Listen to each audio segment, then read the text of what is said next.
Bonsoir tout le monde, merci professeur Fatem Zahra et félicitations pour l'organisation de cette journée, félicitations à notre CHE et félicitations à la faculté de médecine. Alors je tiens premièrement à féliciter nos infirmiers, à leur souhaiter tout le bonheur et les remercier parce qu'ils sont au premier franc, mais aussi par le grand travail qu'ils font parce que sans infirmiers on ne peut pas avancer en fin de compte. Donc je remercie aussi les laboratoires Roche, qui nous ont permis de connecter comme ça en virtuel. Je ne sais pas si le professeur Aïtlalim est là. Oui, je suis là, Hassan. Bonsoir Saïd. Donc, oui, Hassan, ça va. Bonjour tout le monde. Ça va, alhamdoulilah. Je pense qu'on est très en retard. Oui. Je te remercie vivement. Je te remercie pour ton engagement, ton dévouement. Et je te félicite pour la réussite de cette formidable journée internationale de l'infirmier. Ce qui est sûr, c'est que personne ne peut nier le rôle important, essentiel et vital de l'infirmier au sein des structures sanitaires. Tout le monde le sait, et encore plus après cette pandémie de Covid-19. Tout le monde maintenant, on est sûr que l'infirmier, c'est le dynamo, c'est le moteur, c'est vraiment le cœur battant de tous les systèmes de santé de par le monde. Alors, félicitations à tous nos infirmiers et merci pour tous vos sacrifices que vous faites au profit de l'humanité.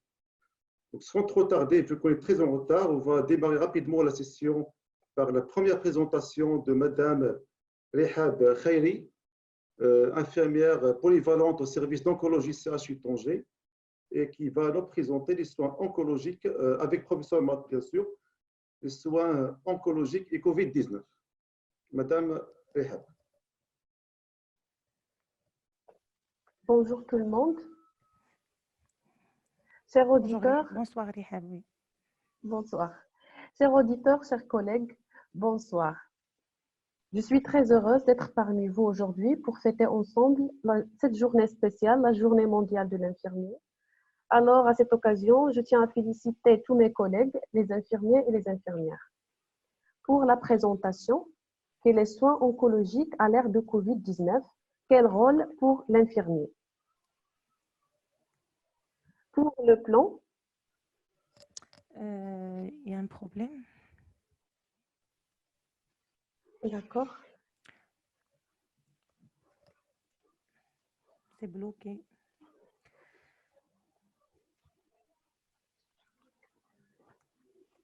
Tu veux que j'essaie de partager?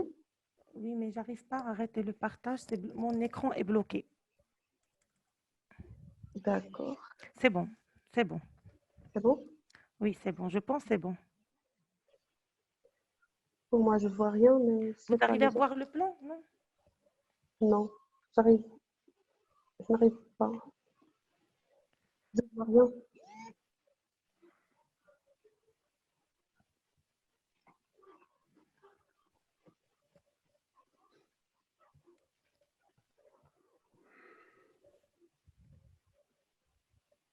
C'est bon? Oui. D'accord. Pour le plan, on a introduction, rôle des infirmiers qui contient protection des patients de toute contamination, protection des soignants, éducation des patients, soutien psychologique, vigilance et enfin conclusion. La pandémie Covid est une priorité mondiale, mais le cancer reste une maladie grave et mortelle. La prise en charge infirmière en oncologie a connu une application rapide en s'adaptant à cette crise, mais le premier but de chaque infirmier est d'assurer la sécurité des patients. Des patients qui ont le plus souvent fragiles physiquement et psychologiquement. Alors, le rôle des infirmiers est de protéger ces patients de toute contamination, ainsi d'organiser la continuité de soins, ce qui va garantir la sécurité des patients. Pour la protection des patients, on a essayé de prendre les mesures suivantes. Premièrement, le triage des patients à l'entrée de l'hôpital par la mesure de température, la détection de tout signe respiratoire digestif particulier, faire entrer les patients un par un dans l'hôpital de jour pour éviter l'encombrement, ainsi que l'utilisation de l'hospitalisation, les accompagnants sauf pour les patients altérés. Dans ce cas, tolérer un seul accompagnement entre les patients dans les salles de chimiothérapie de 2 mètres, obligation du port des masques. Aérer régulièrement l'endroit de traitement ou de soins, nettoyage des fauteuils de chimiothérapie et accessoires après le passage de chaque patient. Pour la protection des soignants, on a essayé de travailler par équipe, porter un masque, se désinfecter régulièrement les mains par lavage soigneux à l'eau et au savon, à défaut en l'utilisation d'une solution hydroalcoolique et par friction pendant 20 secondes, désinfecter tout instrument utilisé après l'examen de chaque patient, thermomètre, tensiomètre, pour nous les scopes.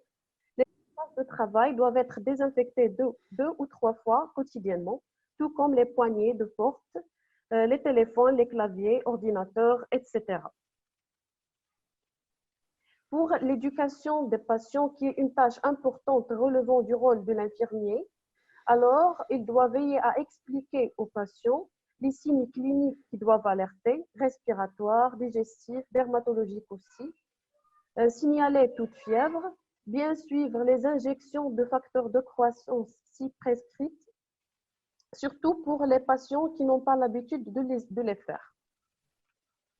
Porter un masque même à la maison, sortir que pour les consultations ou l'administration du traitement, le lavage des mains à l'eau et au savon, ou bien le nettoyage comme pour tout le monde avec une solution hydroalcoolique plusieurs fois. Appeler le service avant de consulter si signes respiratoires ou fièvre. Éviter d'entrer en contact avec des gens malades. Pour le soutien psychologique, qui est le premier soin à leur donner parce qu'un patient avec une immunité affaiblie et un risque accru de contamination, il sera une victime facile d'anxiété, voire de dépression, alors il faut tenir en compte son psychisme et le supporter. On doit rassurer le patient, on doit lui expliquer d'une façon simplifiée la situation de santé actuelle, expliquer au patient l'importance du décalage de ses séances ou bien du changement du traitement, s'il exprime sa peur vis-à-vis à ce changement et la répercussion sur sa maladie. Et c'est la priorisation des traitements. On a des traitements à priorité élevée, par exemple, un sein triple négatif ou bien un traitement néoadjuvant. On doit continuer les séances, mais pour les traitements à priorité faible à intermédiaire, on peut reporter les séances. On doit aussi demander aux patients de contacter virtuellement ses proches et ses amis pour éviter de sortir, bien sûr, et pour ne pas tomber dans l'isolement. Il faut aussi les encourager à pratiquer des exercices physiques modérés dépendant de leur degré d'autonomie, parce qu'il a été prouvé que les exercices physiques aident à la réussite des traitements ainsi qu'à la prévention des récidives. Passons maintenant aux vigilances. Pour les signes de Covid, on peut trouver des symptômes respiratoires, digestifs, ainsi que des symptômes dermatologiques. On peut les confondre avec la maladie dont le patient en oncologie souffre. Par exemple, dans des cancers, on peut trouver la déshydratation ou bien des saignements digestifs, ainsi que pour des toxicités des traitements qu'on utilise chez ces patients.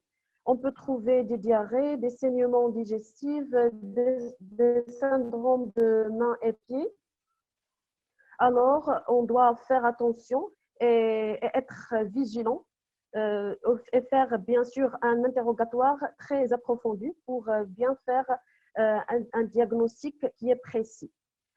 Si doute, on peut appeler à l'équipe épidémiologique. Et pour conclure, le rôle de l'infirmier est de protéger ses patients, de continuer, de faire, euh, de garantir la continuité de soins et la sécurité de patients, ainsi qu'être vigilant. Et merci pour votre attention. On vous remercie, Madame Rihab Khairi, pour la qualité de la présentation, qui est très claire. Et donc, nous passons à la deuxième présentation de cette séance, qui est une présentation de Madame L'abbassi Zineb. Madame L'abbassi, vous êtes là? Là. Alors, Madame L'abbassi Zineb va nous parler Vous m'entendez? de la radiothérapie COVID-19.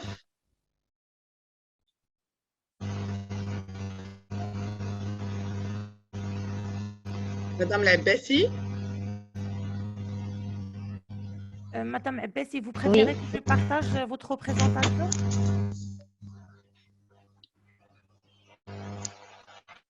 Là, j'ai partagé la présentation. On n'a Non. rien sur l'écran pour le moment. Non. Je vais la faire D'accord. vite. C'est bon, Madame Abbassi, je vais la partager pour vous. D'accord? Voilà, bon. Je rappelle que Madame L'abbassi est technicienne de bon. radiologie au niveau du service de radiothérapie du Centre régional d'oncologie de Tanger.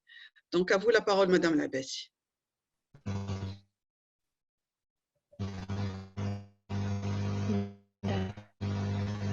Donc,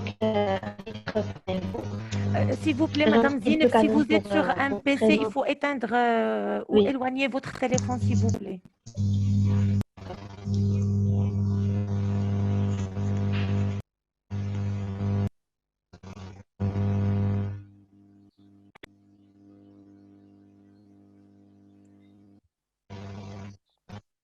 C'est bon? Vous m'entendez? Oui, c'est bon.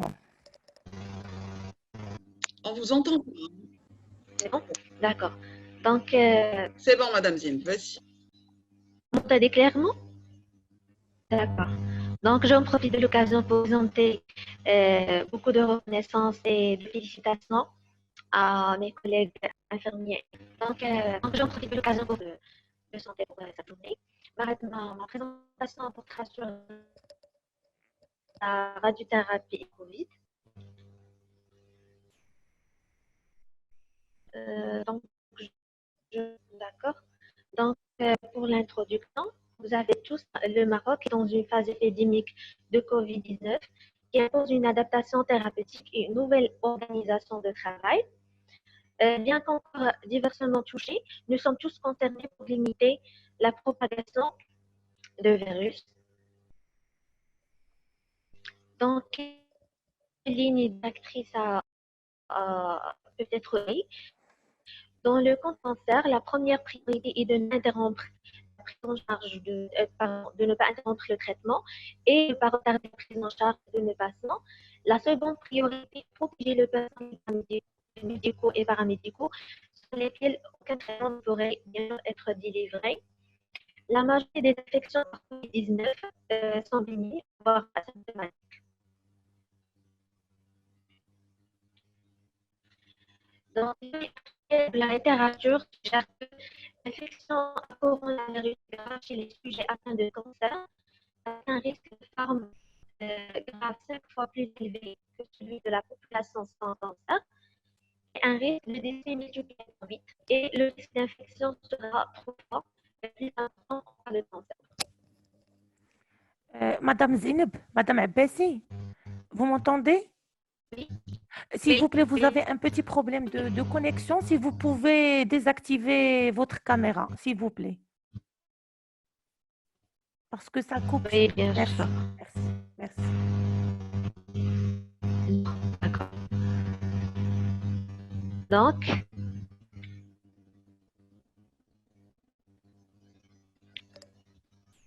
quelles sont les recommandations relatives au temps du travail adoptées dans le service de radiothérapie beaucoup d'heures de travail afin de réduire les patients atteints de cancer.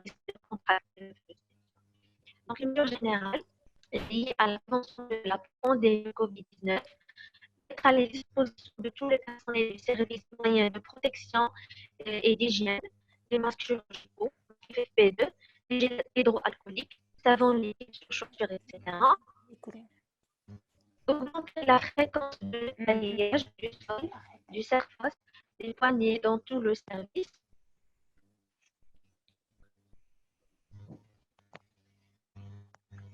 Contrôler le flux des passants à l'entrée du service et ne laisser passer dans la salle d'attente du poste de traitement que 3 patients après contrôle de la température.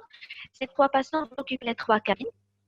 Et il faut systématiquement affecter les cabines de déshabillage après chaque patient, après la sortie de chaque patient, espacer les chaises dans les salles d'attente du scanner et du traitement, tout en limitant le nombre de personnes qui sont présentes. Assurer une désinfection systématique de la table du scanner et de l'accélérateur et des moyens de contention après chaque patient.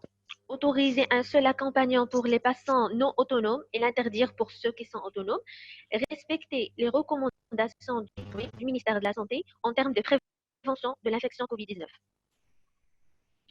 Donc, pour la protection des techniciens de radiothérapie, bien appliquer les consignes habituelles d'hygiène, respecter les mesures de distanciation, ne pas porter les mains à son visage en cours de manipulation de la machine ou du patient, porter des gants en cas de contact avec des liquides biologiques ou présence de lésions cutanées, lavage des mains ou friction avec une solution du sol, du surface hydroalcoolique, systématiquement enlevé à l'entrée du service et les 3 patients après.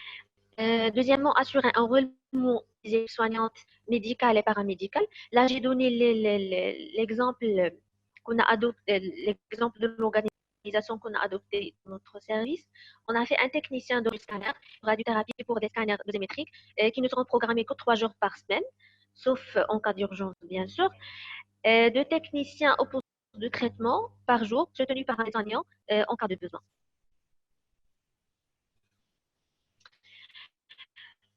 En cas d'examen ou de soins de patients suspects ou confirmés COVID-19, les mesures d'hygiène suivantes sont à mettre en œuvre, en plus des précautions standards dont on a parlé tout à l'heure. Donc, porter un masque chirurgical au minimum par le patient, FFP2 par le soignant, protection de sa tenue de déshabillage professionnel par une surblouse à usage unique à manches longues, prévention d'une éventuelle projection dans les yeux par le port systématique de lunettes de protection, par défaut une visière de protection, porter 2 gants à usage unique, porter une protection complète de la chevelure, chalotte, calo couvrant, etc. Hygiène des mains par friction avec une solution hydroalcoolique.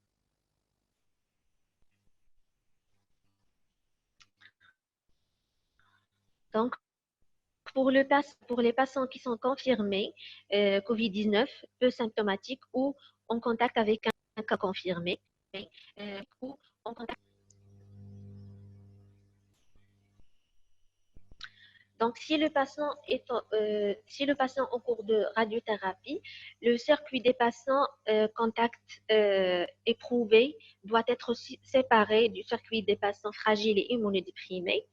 Regroupement en fin de journée, programmer la séance à la fin de la journée en coordination avec l'unité où le patient est en isolement.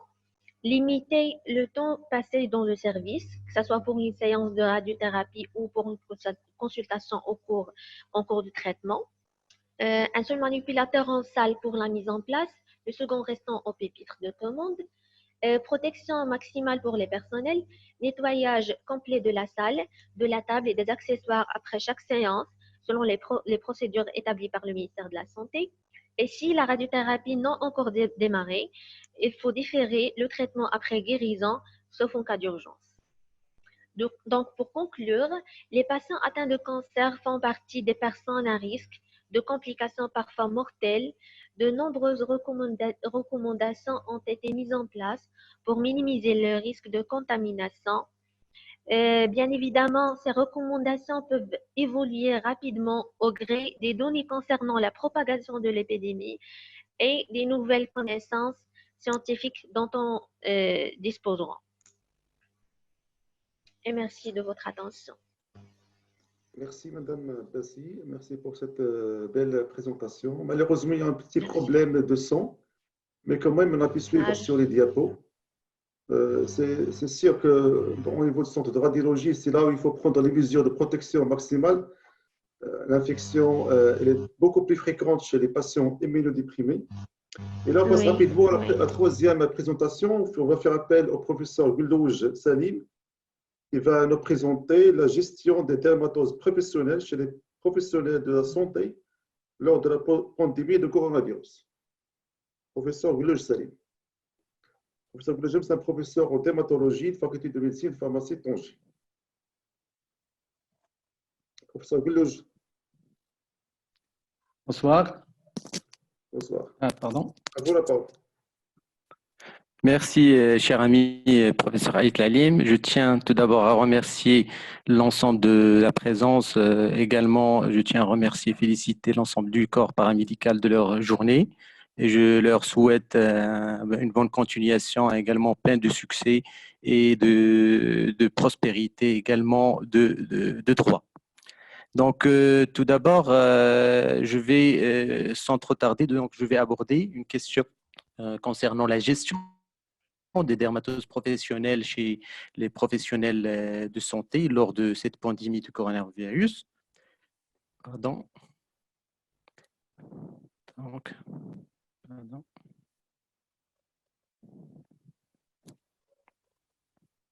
Donc, depuis, comme vous savez, depuis l'épidémie du coronavirus en décembre 2019, donc, il y avait plus de 200 000 professionnels de santé qui ont participé en Chine dans la lutte contre cette maladie hautement contagieuse. Donc, afin de maintenir cette prise en charge des patients et la continuité des soins, des mesures de protection spécifiques ils sont appliquées et doivent être respectées. Et leur utilisation en continu, donc, il a provoqué certains dommages cutanés. Et ils sont fréquemment signalés. Également, les plus fréquemment rencontrés, c'est les dermatites de contact aigu et chroniques, également des infections secondaires ou bien l'aggravation de certains dermatoses sous-jacents. Donc, sur le plan épidémiologique, plusieurs études dans ce sens, ils ont objectivé que l'eczéma des mains était beaucoup plus fréquente et parmi les facteurs de risque les plus fréquemment rencontrés, donc surtout l'hygiène fréquente des mains et la longue durée de port des gants.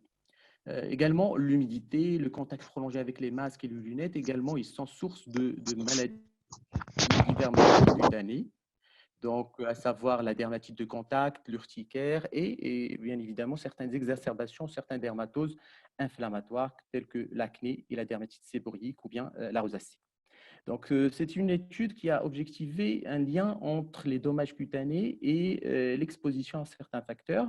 Comme vous savez, il y avait des résultats statistiquement significatifs après l'hygiène des mains, plus de 10 fois par jour. Donc, il était responsable de lésions cutanées. Également, le port de lunettes, plus de 6 heures par jour. Donc, était statistiquement significatif et le plus souvent, les lésions prédominaient au niveau du nez. Donc, les masques, bien évidemment, lorsqu'ils sont utilisés plus de 6 heures par jour, également, ils sont responsables de lésions qui sont statistiquement significatives et prédominent surtout au niveau des joues. Donc, quelles sont les lésions qui sont fréquemment rencontrées? Il y a des signes fonctionnels, bien évidemment, la sécheresse, également la sensation de prurite, des sensations de brûlure, mais il y a également des lésions cutanées qui sont visualisées à l'examen, comme la desquamation, il y a l'érythème, la macération, les fissures, donc des érosions qui sont également fréquentes après l'utilisation de ces équipements de protection individuelle. Donc, quelles sont ces mesures de protection? Comme vous savez, il y a les combinaisons, les lunettes, les gants, tout type de gants stériles avec latex, sans latex, également avec le vinyle, également la protection, les lunettes, également la visière, les masques, aussi bien les FFP2 et les masques chirurgicaux. Donc, avant de savoir leur effet, il faut comprendre leur composition chimique parce qu'il y a des compositions qui sont un peu irritantes, également qui sont allergisantes, comme les gants. Donc, ils sont fabriqués à partir de certains produits de caoutchouc, du latex naturel, caoutchouc synthétique, également avec plusieurs produits chimiques, les matières plastiques, bien évidemment, le PVC qu'on appelle le polychlorure de vinyle, qui est également allergisant, irritant, également certains accélérateurs de vulcanisation comme les turables, également le guanidine, qui sont également responsables de ces réactions irritantes. Les chaussures également, aussi bien par le caoutchouc et des colorants comme le paraphényldiamine également qui est irritant et allergisant. Les combinaisons aussi bien différents types textiles, caoutchouc ou bien des matières plastiques. Lunettes, bien évidemment, avec deux bouts de composition, aussi bien des matières plastiques et des caoutchoucs. Parfois, il y a des formes qui sont associées à des métaux comme le cuivre, le nickel, également le chrome, également qui peuvent être responsables de certaines réactions allergiques. Donc, différents types de masques qui sont disponibles, donc vous voyez, avec différents niveaux de protection. N'oublions pas la solution hydroalcoolique qui constitue un moyen très, très efficace dans la lutte également contre le coronavirus. Donc, aussi bien associé à à lavage des mains par le savon qui reste le moyen le plus efficace et également le plus sûr. Donc, il y a ces recommandations de l'OMS. Donc, il y a la durée, donc la friction avec l'hydroalcoolique, il a un effet aussi bien mécanique que également antiseptique, mais la durée elle est très importante. Il se fait, on ne fait pas de rinçage. Donc, la durée, il doit pas, donc le minimum, c'est 20 secondes. Concernant le lavage des mains, donc cette friction également, mais à la fin, il faut rincer. Donc, la durée au minimum 40 secondes. Quels sont les moments de l'hygiène des mains? Donc, chez les professionnels de santé, il y a 5 indications de l'hygiène des mains chez les professionnels de santé. Donc, avant le contact du patient, avant le geste aseptique, également après le risque d'exposition à un liquide biologique, ou bien après le contact du patient, ou bien après le contact avec l'environnement du patient. Donc, la suggestion sur les détergents pour les mains. Donc, comme vous savez, le virus, il a montré à travers différentes études une faible résistance aux désinfectants, comme les désinfections aux ultraviolets, également l'eau chaude à 56 degrés pendant une durée de 30 minutes, des désinfectants également contenant le chlorure, donc le chlore, l'acide parasitique et l'éthanol 75%. Également, les désinfectants pour les mains utilisant l'éthanol, ils sont également prioritaires pour la décontamination des mains en dehors de la présence du savon et de l'eau. Donc, vous voyez quelques réactions cutanées secondaires à l'application de ces moyens. Donc, vous voyez cette photo qui illustre des lésions qui sont érythémateuses, finement squameuses, parfois fissurées. Vous voyez la peau est un peu épaissie, ce qu'on appelle la pachydermie à ce niveau. Parfois, ça calme au niveau de la main. Parfois, il peut déborder donc, au niveau de l'avant-bras. Vous voyez d'autres lésions un peu micro-papuleuses au niveau de la face dorsale des mains, parfois des fissurations, un érythème, parfois généralisé, prédominant au niveau de la face dorsale des mains. Parfois, uniquement une sécheresse cutanée, comme vous le voyez ici, une sécheresse aussi bien au niveau de la face dorsale que la face palmaire. Vous voyez un autre cas donc avec une kératodermie, on parle de kératodermie fissuraire, donc avec un épaississement au niveau de la région palmaire, et également parfois des pulpites, ce qu'on appelle les pulpites, atteinte des pulpes, donc avec fissuraire, avec des fines squames, donc, qui peuvent être une réaction secondaire à ces produits, donc des équipements de protection individuelle.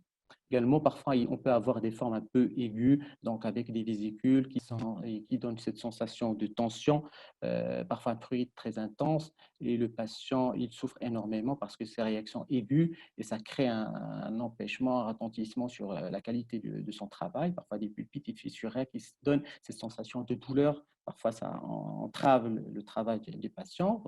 Parfois, ces lésions, elles retentissent énormément sur le travail du professionnel de santé. Donc, les mesures après les soins, donc des mesures de soins après l'hygiène des mains. Donc, il faut toujours appliquer des crèmes pour les mains, crème main. Parfois, l'idéal, c'est d'utiliser des crèmes barrières qui jouent un rôle d'isolant chaque fois après l'hygiène des mains. Donc, si on a le port des gants pendant une longue durée, donc on peut utiliser des émollients à base d'acide hyaluronique, du céramide, de la vitamine E. Donc, ils ont un effet hydratant très, très important et ils diminuent l'effet irritant de ces produits. Également, si on trouve des fissures, donc on peut utiliser des crèmes à base d'urée. Donc, si déjà on a une installation, on est le professionnel présente déjà une dermatite irritative avec des réactions très importantes, inflammatoires. Donc, c'est le rôle des dermocorticoïdes. Le plus souvent, c'est la classe forte, parfois très forte, parce qu'au niveau des mains, surtout, la couche cornéenne est beaucoup plus épaisse, la peau à ce niveau est un peu épaisse, et ça nécessite donc des traitements à un niveau supérieur pour une meilleure absorption et une meilleure efficacité.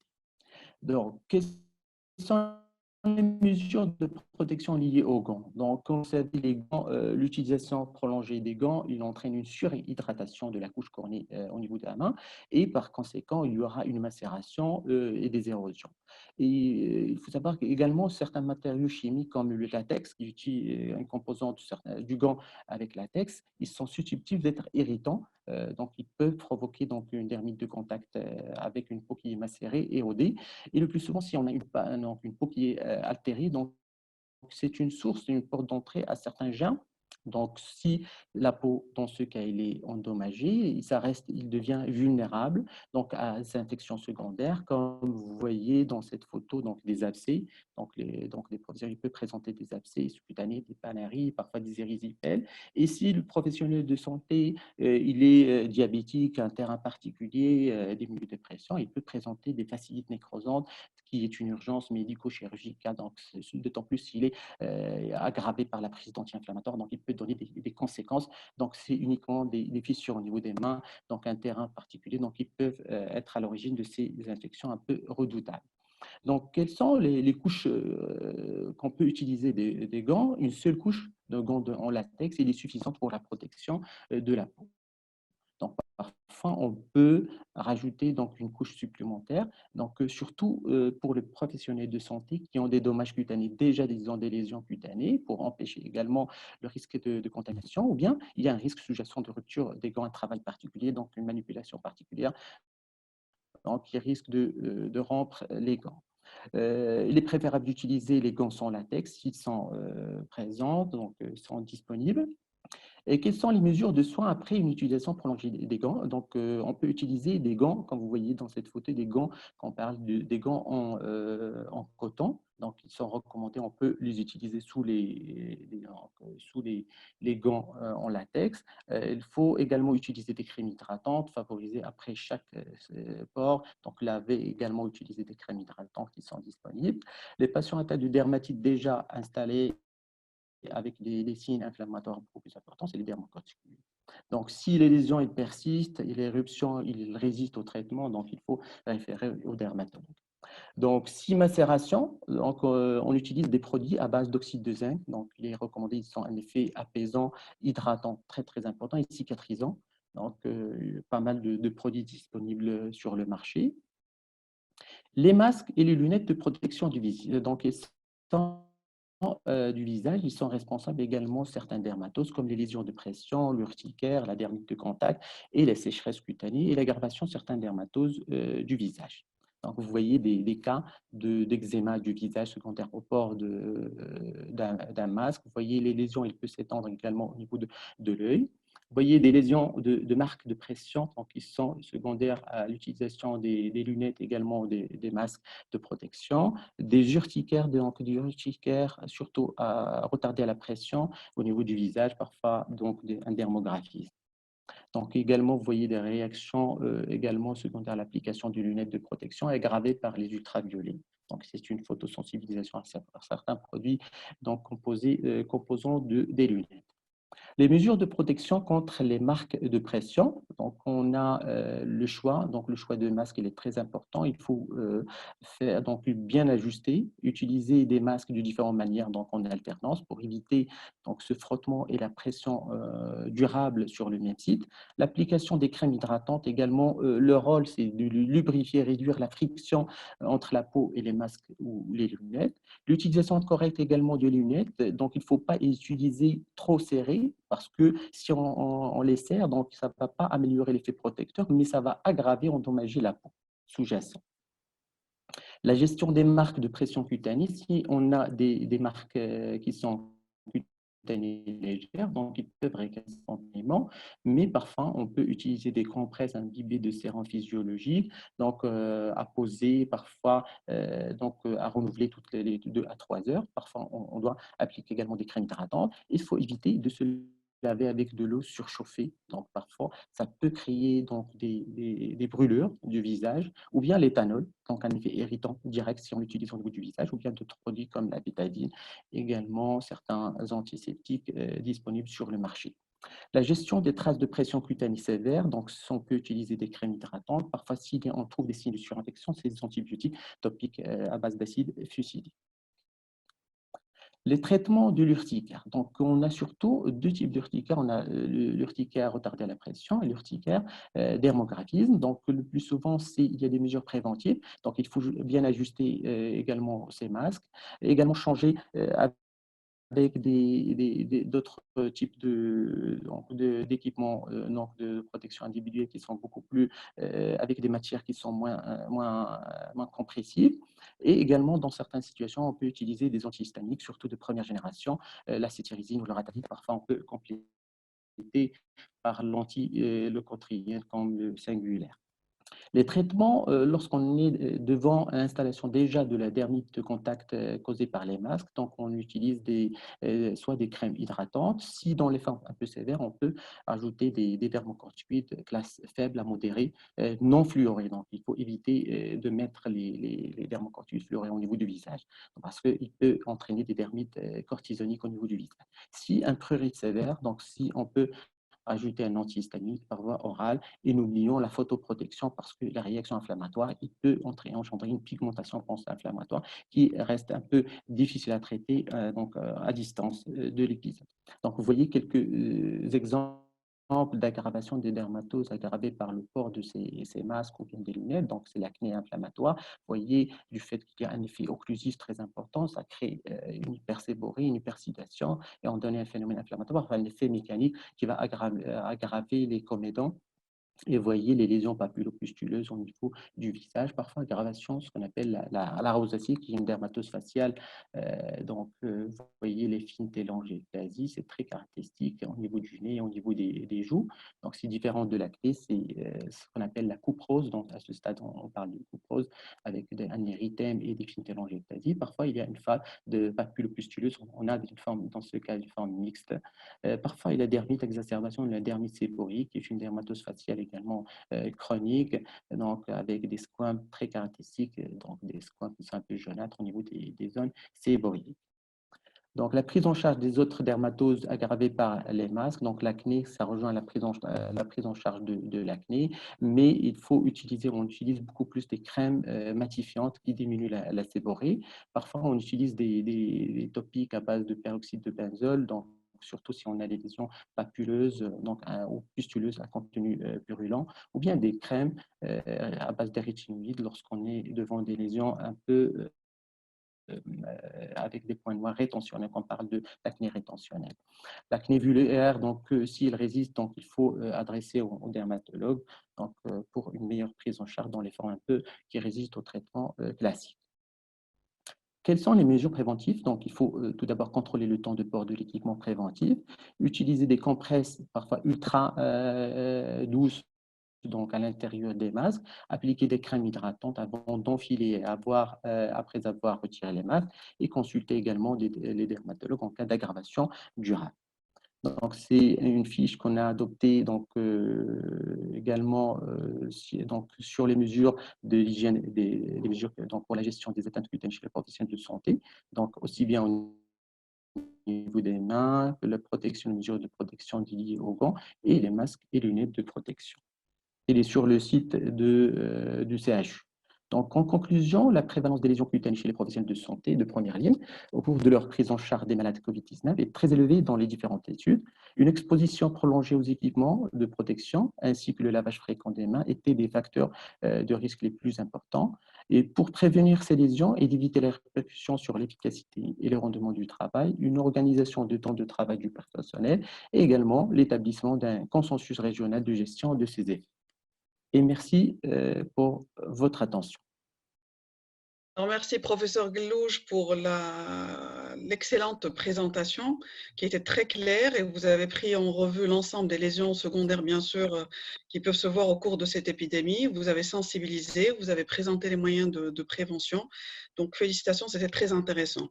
Et là, on passe à un autre volet le volet du stress au cours de cette pandémie du Covid-19, le stress que vivent le personnel de santé, les professionnels de santé, aussi bien infirmiers, médecins, le stress parce qu'ils sont en face d'une maladie, en face d'un virus et ils ne savent pas comment il évolue, mais aussi la tension du travail, les précautions qu'il faut prendre pour se protéger, et aussi un stress parce qu'il faut savoir que le personnel de santé, les infirmiers et les médecins, ils sont loin de leur famille, donc ça rajoute quand même un stress, je dirais, émotionnel et aussi qui le rend peut-être parfois un petit peu fragile. Donc là, on va passer à la présentation, la dernière présentation, donc on va finir en beauté, je dirais, avec le professeur Ammouri Adil. Professeur Ammouri, vous êtes là? Oui, bonsoir. Bonsoir, professeur Ammouri. Donc, Ça va? bonsoir. Donc, Ça professeur va. Ammouri va nous présenter comment gérer le stress de l'équipe soignante au cours de cette pandémie. Et donc, on va finir en beauté, comme j'ai dit, professeur Ammouri. Merci Un beaucoup pour sujet ces. très intéressant. Donc, à mon tour de remercier les organisateurs de cette soirée scientifique très intéressante concernant un thème d'actualité qui est celui du Covid-19 et aussi les remercier d'avoir choisi ce thème du stress. Et avant de commencer, je souhaiterais aussi remercier tous les participants qui sont encore là.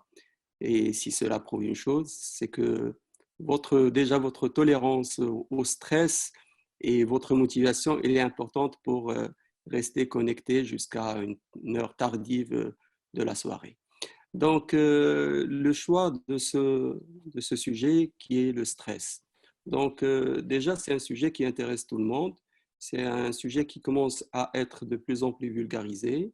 Tout le monde utilise le terme de stress et on est tous convaincus et on connaît tous un peu le retentissement négatif du stress sur notre santé psychologique, mais aussi physique à travers toutes les conséquences que cela peut éventuellement engendrer en termes de pathologies psychiatriques, dépression, addiction, autres, ou même sur le plan somatique, comme toutes les pathologies cardiovasculaires, auto-immunes, inflammatoires et même cancéreuses. Donc, c'est un sujet qui intéresse et qui est à la croisée de toutes les spécialités médicales en fin de compte. Donc, le stress est notamment dans ce contexte actuel qui est celui du Covid-19. Et on est tenté parfois de se poser la question pourquoi le stress avec le Covid-19? Parce qu'effectivement, on a constaté qu'il y a un retentissement important de cette situation sur l'équilibre psychique et sur le bien-être des personnes. Et pas mal de personnes, ils disent que si on n'est pas tué justement par ce virus, par le coronavirus, on va être tué par le stress. Donc, raison de plus pour savoir gérer un peu son stress dans cette situation exceptionnelle.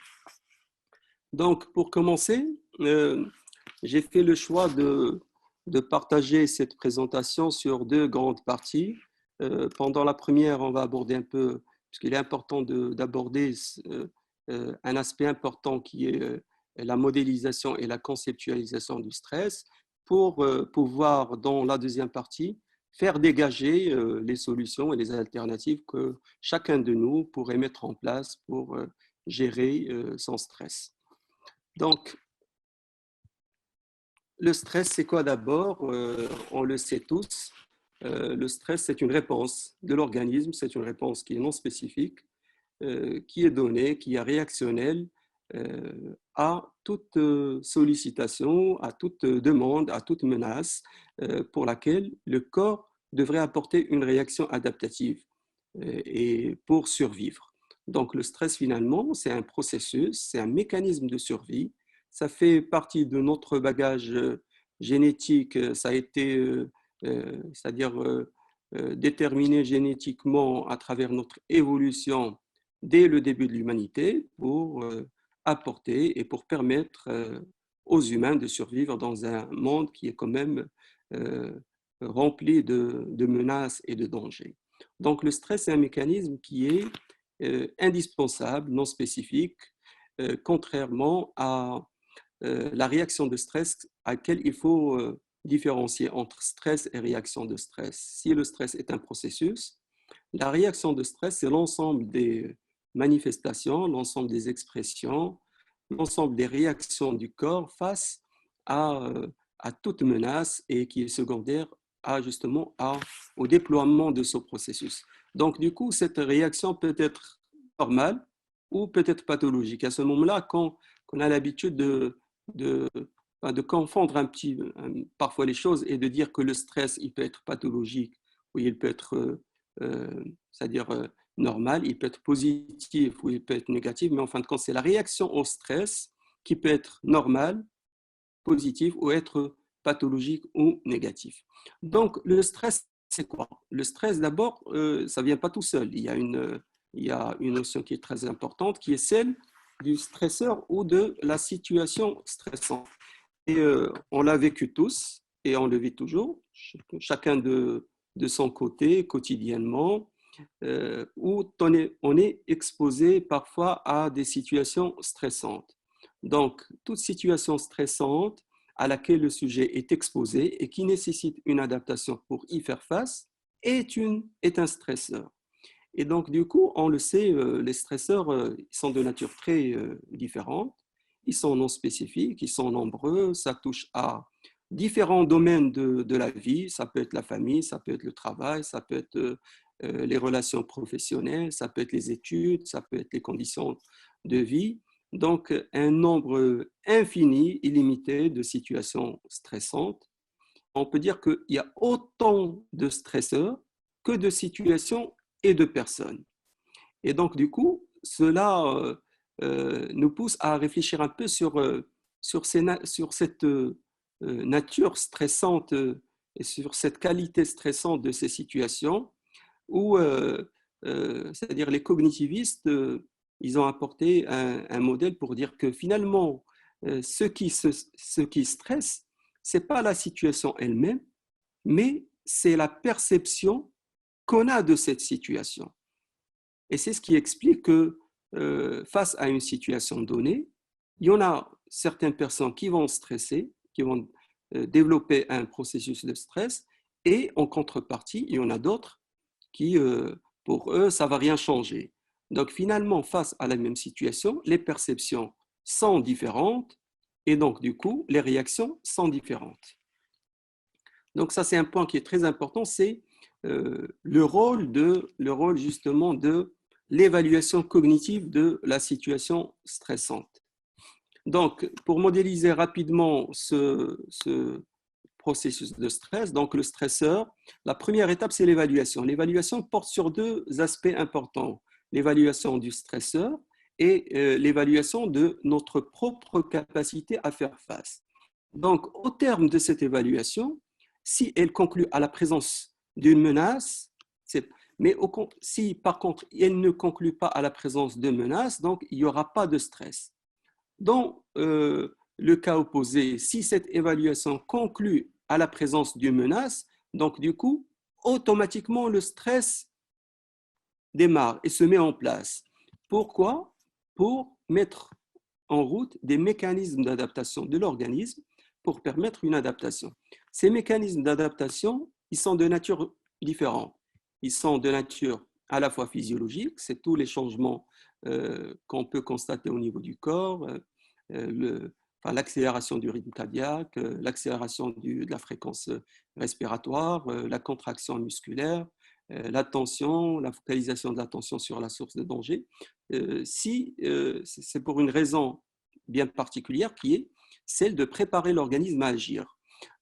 En parallèle, il y a d'autres mécanismes d'adaptation qui se mettent en place, qui sont de nature psychologique, à la fois cognitive, tout ce qui est mémoire, attention qui seront focalisées, émotionnelle, à travers le déploiement de l'émotion et les comportements qui visent essentiellement soit à adopter une attitude de combat ou une attitude d'évitement ou de fuite. Donc, après la mise en route de ces mécanismes d'adaptation par notre organisme, à ce moment-là, soit ces mécanismes d'adaptation et ces stratégies permettent l'adaptation à ce moment-là, il n'y aura pas de conséquences négatives, mais au contraire, s'il n'y a pas d'adaptation, on rentre à ce moment-là dans une phase qui est la phase d'épuisement. Et c'est pendant la phase d'épuisement qu'il y aura apparition des conséquences négatives. Donc, pour les patients qui viennent avec parfois des complications somatiques, ils sont largement causés par un stress qui est chronique. Très bien. Donc, actuellement, quand on parle de Covid et de stress, donc on a vu un peu la modélisation du stress, mais qu'en est-il de la situation actuelle, principalement par cette pandémie de Covid? Il faut savoir que déjà cette situation, l'installation de cette pandémie, en elle-même comporte certaines caractéristiques qui sont sources de stress et qui sont anxiogènes. D'abord, la nature anxiogène à la limite traumatique de cette situation où il y a une menace d'anéantissement pour soi-même ou pour autrui, où des sujets sont déjà décédés. C'est une situation nouvelle inouïe qu'on n'a pas vécue dans les dernières années, du moins pour les générations présentes. C'est une pandémie dont le début et l'évolution sont relativement rapides, donc du coup, même les mécanismes d'adaptation des personnes et de la société, ça va mettre un peu plus de temps à se mettre en place. C'est une situation où il y a un manque de contrôlabilité perçue. On ne sait pas trop comment ça va se passer par la suite. On n'a pas de visibilité par rapport à l'évolution. Et c'est une situation qui est aggravée par le confinement, qui lui-même est une source de stress et qui pourrait également être majoré par certains autres facteurs de stress, comme les pertes financières, le chômage, etc. Donc, vous voyez que quand même, il y a pas mal de facteurs stresseurs ou qui sont à l'origine du stress. Donc, c'est une situation stressante, mais qui survient particulièrement et notamment chez le personnel soignant qui sont, considérés comme une population spécifique. Pourquoi spécifique? Parce qu'en plus des contraintes ressenties, et comme dans toute la population générale, le personnel soignant, il est exposé à d'autres contraintes, comme la peur de contaminer ses enfants, sa famille ou là, ses proches, le fait que le personnel souvent se sent coupé des liens familiaux, et notamment pour le personnel qui travaille dans les circuits Covid et vu le risque infectieux, ils sont obligés de se séparer de ces familles. L'augmentation des demandes de soins, notamment dans les services d'urgence et de réanimation. L'inquiétude pour leur enfant, au moment où il y en a certains, il y a du personnel qui ont des enfants à charge, qui sont laissés à la maison, qui ont des parents qui sont malades, et pour lesquels, c'est-à-dire, ils sont inquiets, ils se disent moi je travaille, je suis confiné, je suis isolé, mais qui va prendre en charge mes enfants ou mes membres de famille? Et donc du coup, ça va majorer un peu le stress. Il y a aussi la contrainte de l'équipement. Le personnel se pose la question, est-ce que c'est un équipement qui est efficace? Est-ce que ça va me protéger? Est-ce que c'est un équipement qui est contraignant, surtout quand il fait chaud? Et il y a aussi le manque de formation qui, chez certains personnes, pourrait aggraver ce sentiment de détresse. Et n'oublions pas que tous ces facteurs, ces nouveaux facteurs qui surviennent, ils surviennent chez un personnel de santé qui peut être vulnérable ou déjà épuisé à la base. Donc, ça ne fera qu'aggraver le niveau de stress ressenti. Et donc, du coup, augmenter le degré de stress et de détresse. Donc, comment ça va se manifester ce stress chez le personnel? D'abord, sur le plan somatique, et comme on dit, le corps, c'est la boîte de résonance émotionnelle, c'est-à-dire ça pourrait être des palpitations, des tachycardies, des dyspnées, des sensations d'étouffement, des nausées, une sensation de barre épigastrique. C'est un ensemble de signes physiques qui vont donner le signal, en quelque sorte, le signal d'alarme par rapport à son niveau de stress. Ça va également se manifester par quelques émotions, essentiellement l'anxiété, c'est la principale émotion ressentie dans ce contexte-là et qui peut varier en intensité. Ça peut partir d'une intensité, d'une anxiété légère, passagère, à l'extrême anxiété qui est l'attaque de panique avec notamment un sentiment d'hypervigilance, un sentiment pénible d'attente, c'est comme s'il y avait quelque chose qui va se dérouler, quelque chose de mal, les troubles du sommeil, l'irritabilité, mais on pourrait également observer d'autres patterns émotionnels comme la colère, la peur, l'inquiétude et l'ennui secondaire au confinement. Ça va également se manifester chez le personnel par certaines pensées qui peuvent être tout à fait adaptées ou au contraire inadaptées, comme c'est-à-dire la crainte d'être infecté, touché par le virus, la peur de mourir, les inquiétudes, donc, qui sont des pensées qui sont tout à fait normales dans ce contexte-là, ou parfois des pensées qui sont dysfonctionnelles, négatives, comme des pensées de catastrophisation ou là, de prédiction négative par rapport à l'avenir. Ça va également se manifester par des comportements adaptés, comme le fait de prendre et de respecter toutes les mesures nécessaires pour sa protection, mais aussi comme par des comportements inadaptés, soit des attitudes d'hypercontrôle à la limite obsessionnelles compulsives, ou des attitudes de banalisation ou de déni de cette situation.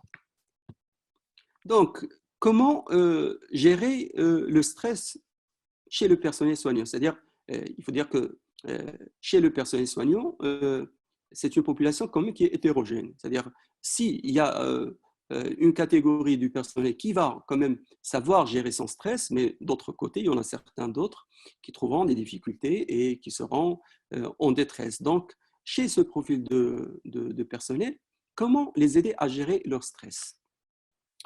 Donc, on se rappelle tous de ce schéma. Donc, l'objectif dans ce processus, c'est de quoi? C'est de limiter et d'éviter les conséquences négatives. Et pour cela, on peut agir qu'à deux niveaux, soit au premier niveau, au niveau de l'évaluation, soit au deuxième niveau, qui est au niveau des stratégies d'adaptation. Donc, soit en changeant l'évaluation de la situation, soit du stresseur ou de sa propre capacité à faire face, soit en mettant en place des stratégies d'adaptation qui seront fonctionnelles. Mais pour aboutir à cela, il y a des étapes qu'il faudrait quand même respecter, qui est d'abord reconnaître qu'on est stressé, c'est-à-dire être à l'écoute de son corps, être conscient du changement de ses pensées et de ses comportements. Il faut savoir analyser son problème de stress. Qu'est-ce qui me stresse? Quelles sont mes émotions? Qu'est-ce que je fais pour aboutir? Est-ce que ça marche? Est-ce que ça ne marche pas? Évaluer l'intensité de son stress et de ses complications. Et finalement, mettre en place des stratégies adaptées. Ces stratégies adaptées, généralement, on peut les classer en stratégie générale et en stratégie spécifique. Pour ce qui est des stratégies générales, c'est des stratégies un peu passe-partout, qu'on peut appliquer chez tout le monde. Notamment, la première stratégie, c'est pouvoir et être en mesure d'accepter et d'exprimer ses émotions. Il faut savoir qu'il est tout à fait normal, en tant que personnel, de se sentir actuellement sous pression. D'accord? Donc, le stress ne devrait pas être considéré comme étant une faiblesse, mais plutôt une capacité, ni une incapacité à faire son travail, mais c'est un sentiment, c'est un ressenti qui est tout à fait normal dans les situations actuelles. Donc, il faut accepter de prendre de temps en temps du repos pour recharger ses batteries et pour mieux prendre en charge ses patients. Il faut surveiller son état de santé au fil du temps et avoir un regard un peu objectif sur son état de santé avec une autosurveillance à la recherche des moindres signes de dépression ou de stress. Au sein des équipes, il faut surtout rester en contact avec ses collègues. Il ne faut pas s'isoler, il ne faut pas même en rentrant, pour le personnel qui est dans les hôtels, en rentrant, il faut parler, partager ses propres émotions, ses propres expériences, discuter avec les collègues qui vivent la même situation, recevoir du soutien mutuellement, exprimer, écouter les autres, féliciter le personnel pour leurs efforts et surtout rester informé en se fiant à des sources d'informations objectives. Et surtout se rappeler que malgré tous les obstacles ou les frustrations, le personnel remplit une noble mission. C'est-à-dire en prenant soin des personnes les plus vulnérables, c'est une mission qui est noble, qui n'est pas donnée à tout le monde et qui est très valorisante. Donc, il faut en parallèle savoir cultiver son optimisme. Ça, c'est un point qui est très disons, indispensable et essentiel pour développer sa résilience dans ces situations un peu stressantes. Et ça se traduit par une perspective équilibrée, c'est-à-dire il faut toujours avoir une projection positive par rapport à l'avenir et se dire que finalement, nous avons déjà survécu à des crises mondiales et que cela finira également par disparaître. Il faut limiter l'exposition aux messages anxiogènes, c'est-à-dire qu'il ne faut pas être tout le temps, c'est un message qui est diffusé, mais il ne faut pas être tout le temps collé ou scotché sur son smartphone ou sur sa télé avec un flux continu d'informations toxiques, mais au contraire, il faut limiter à des moments bien précis de la journée en évitant bien évidemment le soir. Participer à des événements agréables pour contrebalancer justement ce stress. Chacun de nous a peut-être des intérêts pour la musique, pour le cinéma, pour certains exercices qu'il faudrait aujourd'hui, dans ces situations, revenir et renforcer ces centres d'intérêt positifs. Renforcer son réseau de soutien socio-familial, c'est-à-dire qu'actuellement, on parle beaucoup de distanciation sociale, mais à mon avis, ça ne devrait pas être une distanciation sociale, ça devrait plutôt une distanciation physique, mais socialement, ça devrait être un renforcement du réseau de soutien social à travers le contact via les réseaux sociaux, téléphoner à ses amis, à sa famille. C'est aujourd'hui l'occasion de renforcer ce réseau de soutien socio-familial. Prendre soin de soi, hein, c'est-à-dire essayer d'avoir du répit, faire du sport, dormir suffisamment, maintenir une activité physique, et éviter justement pour les gens qui ont des conduites addictives d'exagérer. Je pense qu'avec l'avènement du mois de Ramadan, c'est une opportunité qu'il faudrait saisir pour réduire ces conduites ou c'est des conduites de consommation de substances psychoactives.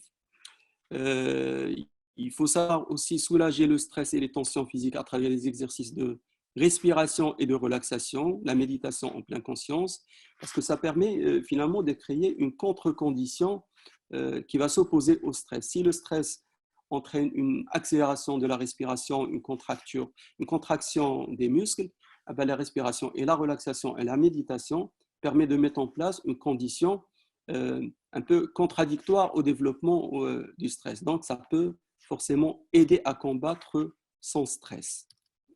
Positiver la situation actuelle, c'est un travail cognitif que chacun de nous peut faire. C'est-à-dire qu'il faut voir un peu l'aspect positif de cette situation pour les gens peut-être qui ne sont pas isolés et qui sont loin de leur famille. C'est-à-dire que pour les autres, ils ont plus de temps à passer entre familles. C'est l'occasion de consolider ces liens familiaux, de se reposer et surtout de revoir un peu ses objectifs et ses priorités.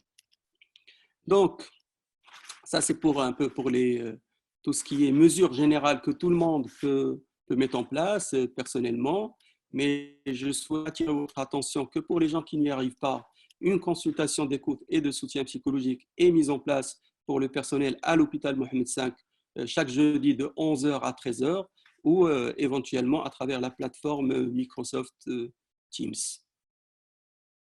Donc, au terme de cette présentation, je voudrais quand même partager avec vous quelques ressources, mais que vous allez retrouver sur l'article qui va être publié sur la revue de l'infirmier. Vous allez retrouver toutes ces ressources, des liens pour comprendre le stress, pour apprendre à se relâcher, à respirer profondément, des échelles pour l'évaluation de son niveau de stress, de son épuisement ou de sa symptomatologie anxio-dépressive, quelques techniques pour analyser son stress. Donc, ils vont être disponibles sur la revue. Donc, pour terminer, je souhaiterais encore une fois remercier tous les participants, tous les intervenants et c'est-à-dire les gens qui ont de loin ou de près insisté ou qui étaient derrière pour la réussite de cette soirée scientifique. Et je voudrais également remercier tout le personnel infirmier à l'occasion de la journée mondiale des infirmiers et des infirmières et leur souhaiter très bonne chance. Merci beaucoup. Alors, merci pour cette présentation qui était très claire, qui a fait le tour de la question. et qui a mis le point sur le stress que vit le personnel de la santé. Donc, professeur Aït Lalim, on va voir s'il y a des questions, une ou deux questions parce qu'on est en retard, à poser à nos orateurs. Il y a une question qui a été posée tout à l'heure, c'est de la part de NB, hein, c'est pour les oncologues. Il vous dit que est-ce qu'avec ces précautions prises, le manipulateur n'a pas un risque d'être contaminé? C'est pour Madame Zineb, je pense. Madame Zineb Laibati de la radiothérapie. Ah, là, il a quel Oustad Lahfed, professeur Lahfed, je sais pas, il est connecté avec pour les oncologues, Zineb ou Fatim Zahra. Madame Rihab, je vois qu'elle est toujours avec nous. Elle peut répondre à la question. Là, le manipulateur, c'est pour le manipulateur de radiothérapie. Radiothérapie, Voilà. pour la radiothérapie. Pour la radiothérapie. Je pense qu'il y a des radiothérapeutes. Il y a Madame Slel ou professeur Lahfed avec nous qui peuvent répondre. Je pense qu'il y a Madame Slel, on avait vu tout à l'heure sur le chat.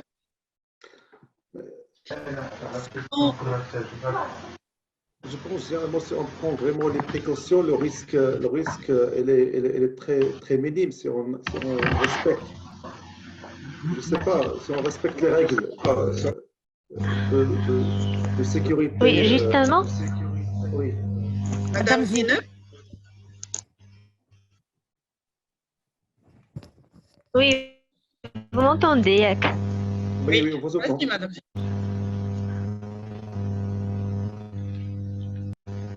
Justement, ce que j'allais dire, on ne peut pas dire qu'on va éliminer le risque à 100%, mais si on respecte ces précautions, je pense qu'on va minimiser au maximum le risque de contamination.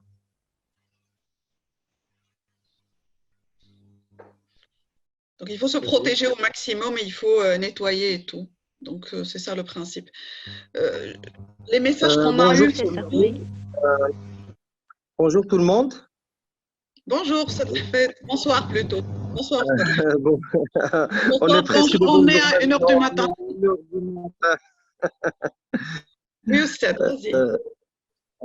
Donc, je voulais juste insister sur une chose, que le fait qu'on a mis des guidelines, qu'on a mis des recommandations, il ne faut pas que ces recommandations restent des lignes sur du papier, mais il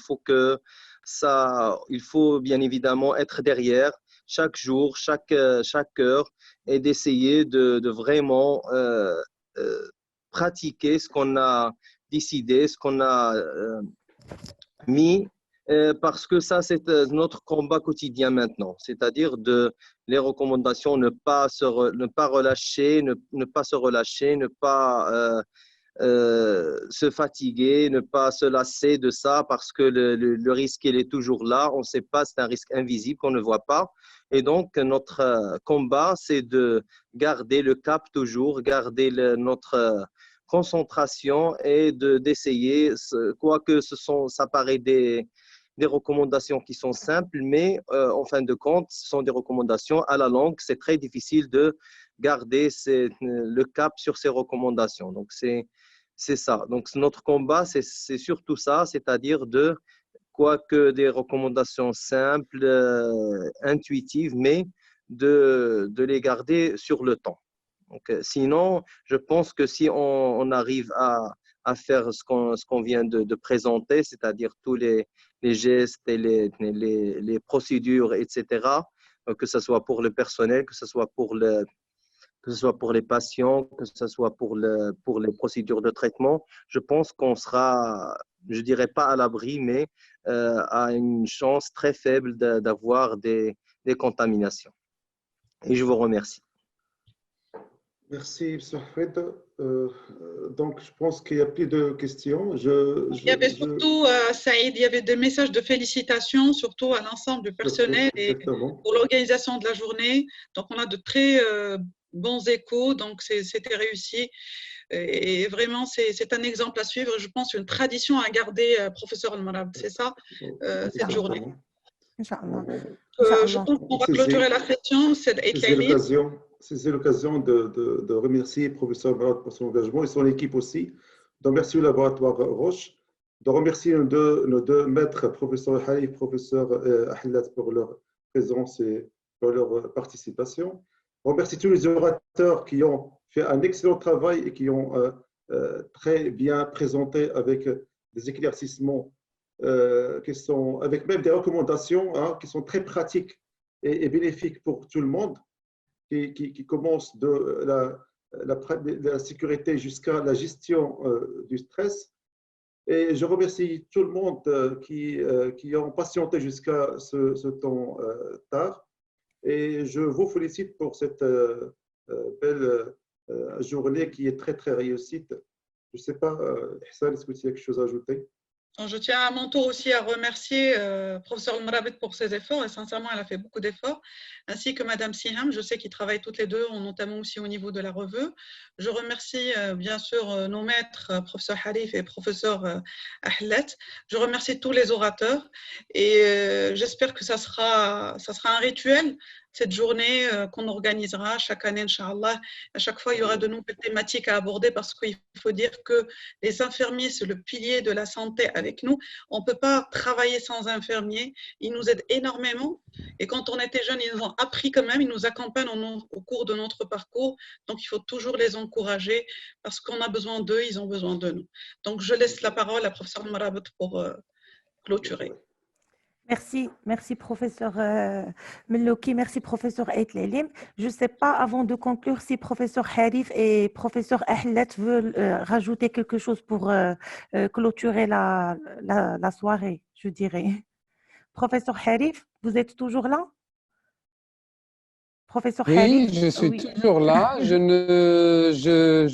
pense que c'est vous qui méritez tous les éloges, c'est vous et Siham. Je pense moi personnellement, je découvre un potentiel extraordinaire de travail.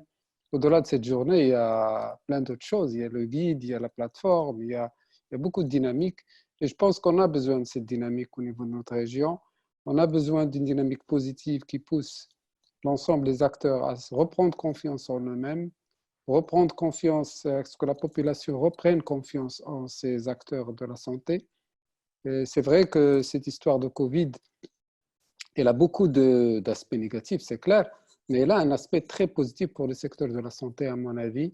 Elle remet en selle les acteurs de la santé comme étant des acteurs majeurs dans le système. Ils sont valorisés par tout le monde.